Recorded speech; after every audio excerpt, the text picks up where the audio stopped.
The mission of Shield 616 is to support and protect our first responders, and by so doing, they give a measure of comfort to their loved ones. You see, when something bad happens on the job, there's always someone who has to be called and told something terrible has happened. Christine Brite had that experience in September of 2016. Dan and I, we've been married for 17 years, and we have 2 daughters. Her husband, Dan, a highly trained member of the Douglas County Sheriff's Office. He was a SWAT officer, and I was over the moon proud of him, knowing that he could go in and help others. Christine also had insider knowledge of exactly how dangerous Dan's job could be. 5-5. Command, we're taking fire. We're taking fire. I am a sergeant here at the Sheriff's Office, and Dan and I met really when we started our careers together, and we kind of grew up in law enforcement together. That firsthand knowledge also gave her a measure of comfort. I firmly believe my husband was well trained. He was a SWAT officer for many years. He was a breacher. He was an operator. He went to training after training. I saw him, coming in and dirty and sweaty from all this training that he's had. I knew that his training was going to kick in no matter what because he had trained so hard. So I didn't worry as much. Christine had gotten calls in the past. He cut himself raking a window during training, and somebody called me and said, they're on their way to the hospital. And I'm like, well, what did he do now? But on a sunny, beautiful September day, her world was turned upside down. Shots fired. Man down. Man down. One of ours. This one, it just blew it out of the water. It was something so unexpected. You always think that it's going to happen late at night. I'm going to be sleeping. I'm going to get a knock at the door, and now all the lights turn on.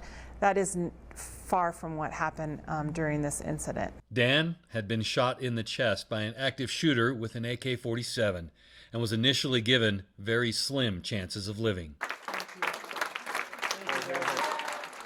His recovery has been courageous and miraculous on many levels and continues to be supported by many. And in Dan's case, it was, we said we don't know what he needed, and it wasn't body armor and it wasn't a helmet, but it was for him to regain his freedom. Shield 616 recognized a need and joined forces with the Adsit Strong Foundation and MC1 to raise funds to help Dan get what he needed. In 2018, they did a fundraiser for me to get a action track chair, which basically is like a mini tank for somebody that's paralyzed, and it allows me to get off the beaten path and take that into places that I couldn't get in a normal wheelchair.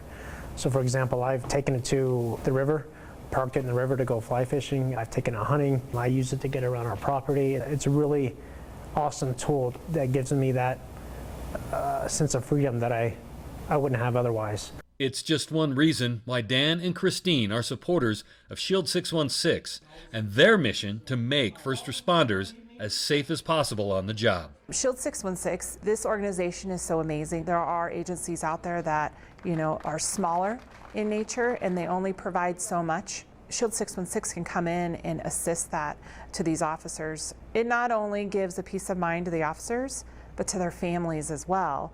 If the families know that their, cadets, their law enforcement officer has, the best equipment out there, that's all you can ask for. This week you can join us here at KOAA and myself supporting Shield 616 on the 2020 border-to-border ride across Colorado. We're holding a virtual telethon on Thursday, September 10th, raising funds for the Black Forest Fire and Rescue Department to outfit all 22 members of the department with rifle-rated vests and helmets. Our goal is $50,000 to get that done, so please log on to KOAA.com or shield616.org, look for the News 5 logo, click on that, and please donate. Remember, any amount will help us get this done, and you can go donate right now. You don't need to wait till Thursday. Always watching out for you. Ira Cronin, News 5.